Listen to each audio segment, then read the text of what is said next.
હું ભાજપમાં જ્યારે નગરસેવિકા હતી ને ત્યારે હું ખૂબ સુરક્ષિત હતી.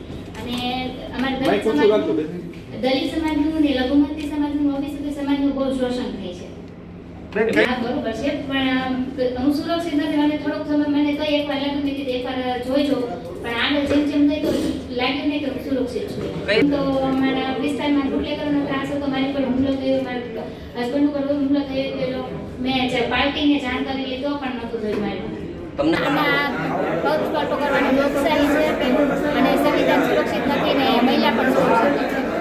ભાજપમાં નગરસેવિકા ચાલુ હતી તો હું સુરક્ષિત નથી. મારી ઉપર હુમલો થયો હતો અને ઉપરથી કોઈ રિસ્પોન્સ નહોતો આવ્યો, જવાબ નહોતો મળે. મને છે સુધી મેં જાણ કરી તો જો હું નગરસેવિકા થઈને જો હું સુરક્ષિત ન હોઉં તો આ મહિલા કઈ રીતે સુરક્ષિત થઈ સિવાય તો બુટલેગરનો ત્રાસ હતો એનો વિરોધ કર્યો ને એના હિસાબે થોડાક સમય માટે ભરમાઈ ગઈ હતી. કોંગ્રેસના આગેવાનોએ મને ભરમાઈ દીધી હતી. કઈ રીતે ભરમાવી દીધા હતા? મને અલગ અલગ રીતે સુરક્ષિત નથી ને અને એ લોકો દ્વારા જ મને બોલવામાં આવ્યું કે આવી રીતે બધું બોલજો તમે. અચ્છા બેન, પણ તમે તો હા બોલ. પછી મારી ભૂલ સમજ જાણી એટલે હું પાછી આવી. અચ્છા, એવું કહી રહ્યા હતા કે હું પોતે સુરક્ષિત નથી, માઇનોરિટી વિસ્તાર ઓબીસી લોકો છે એ પણ સુરક્ષિત નથી ભાજપમાં. મને કોંગ્રેસના આગેવાનો દ્વારા કહેવામાં આવ્યું હતું તમે એવી રીતે બોલજો. શું આગેવાન? કોણ નામ? કોંગ્રેસના આગેવાનો છે.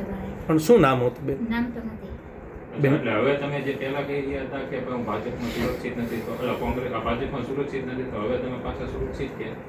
હા સુરક્ષિત જ છું, પણ મને ભરમાવા આવી હતી, મારી ભૂલ થઈ ગઈ હતી અને ભૂલ માફી માંગુ છું, સ્વીકાર કરું છું. ફરીથી હું ભારતીય જનતા પાર્ટીમાં હતી અને રહીશ, જીવિત રહીશ ત્યાં સુધી ભારતીય જનતા પાર્ટીમાં રહીશ. બેન, પણ 3 કલાકમાં એવું શું થઈ ગયું કે તમે છે તમને જ્ઞાન થઈ ગયું, સંજ્ઞાન થઈ ગયું? મારી ભૂલ સમજાઈ ગઈ અને મેં વિચાર કરીને પાછું આવી છું. અચ્છા, કોણે ભૂલ સમજાવી બેન? મને મારી જાતે જ ભૂલ સમજાઈ ગઈ. અચ્છા બેન, કોંગ્રેસમાં જોડાણા ત્યારે તમને ભાજપના એક નેતાનો ફોન આવ્યો તો કોનો ફોન હતો કે હું તમને ટિકિટ આપીશ, આવી જાવ પાછા? એવો કોઈ ફોન નતો આવ્યો અને ત્યાંથી કહેવામાં આવ્યું હતું કે તમે બોલજો આવી.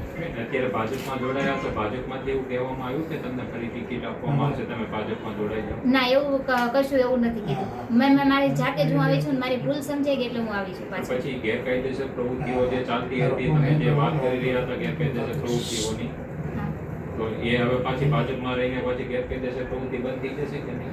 એવી કોઈ પ્રવૃત્તિઓ ચાલતી જ નથી. ત્યાંથી મને એવું બધું કહેવામાં આવ્યું હતું એટલે હું બધું મીડિયા સમક્ષ બોલી. બેન, તમે કહો છો કે હું એવું કહી રહી હતી થોડા સમય પહેલા, એટલે કે આજથી 2-3 વર્ષ પહેલા આપ એસપી કચેરી આવ્યા હતા ને આપ કહી રહ્યા હતા કે મારા વિસ્તારમાં, મારી ચાલીમાં ખુલ્લેઆમ દારૂ વેચાય છે, જુગાર ચાલી રહ્યો છે. બેન, ત્યારે તમે ખોટું બોલતા હતા 2 વર્ષ પહેલા? એ 2 વર્ષની પહેલાની વાત છે, અત્યારની વાત નથી. અચ્છા, પણ કોણે બેન તમને ચડાવ્યા હતા? તમે એમ કહો છો કે ચડાવ્યા હતા, પણ કોણે? તમે નાના તો નથી? 2 વર્ષ પહેલાની વાત નથી, અત્યારની વાત છે. અત્યારે પણ કોંગ્રેસના કયા નેતાએ તમને ચડાવ્યા હતા બેન? નામ મને નથી આવડતું. એક આગેવાન હતા, એમને મને કીધું તમે આવી. તો મીડિયા કેવી રીતે માની લે કે તમે જે આક્ષેપ કરી રહ્યા છો કોંગ્રેસ ઉપર એ સાચા છે કે ખોટા?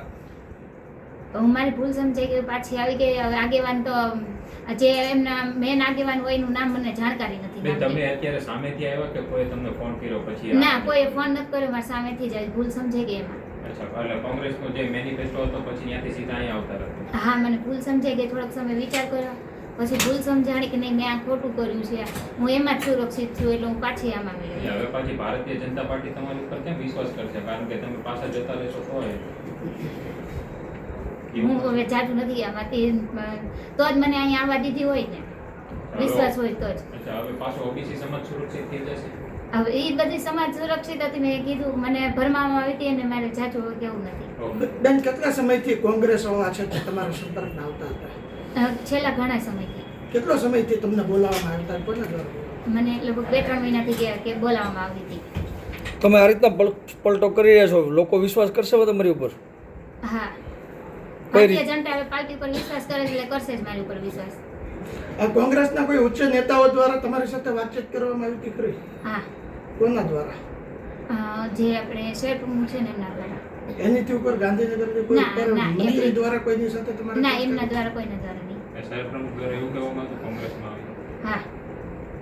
અચ્છા બેન, આ બાબતે શહેર કોંગ્રેસ દ્વારા કોઈ પૈસા આપવામાં આવ્યા હતા કોંગ્રેસમાં જવા માટે? ના, એવા કોઈ પૈસા આપવામાં નથી. અચ્છા, ભાજપે શું લાલચ આપી તમને બેન પાછો આપવા? કશી લાલચ નથી. મેં કીધું મારી ભૂલ સમજાઈ ગઈ એટલે હું પાછી આવી. બેન, એવું શું થયું 3 કલાકમાં આપને ભૂલ સમજાઈ ગઈ? કંઈક તો થયું હશે, કોઈકના આગેવાનોના ફોન આવ્યા હશે, કાર્યાલયમાંથી કોઈનો ફોન આવ્યો હશે. 3 કલાકમાં શું એવી ઘટના બની એ જણાવો. કોઈનો ફોન પણ નથી આવ્યો અને કશું થયું નથી. મારી રીતે મને ભૂલ સમજાઈ ગઈ કે મેં આ ખોટું કાર્ય કર્યું છે કોંગ્રેસમાં જઈને. અચ્છા, તમારા વિસ્તારમાં જે દારૂના હાટડાઓ કે જુગારના હાટડાઓ ચાલતો હોય, જે તમે અગાઉ તમે આક્ષેપ કર્યા છે, તેની સામે હવે તમે પડશો, બંધ કરાવશો? એવું અત્યારે તો કશું ચાલતું જ નથી.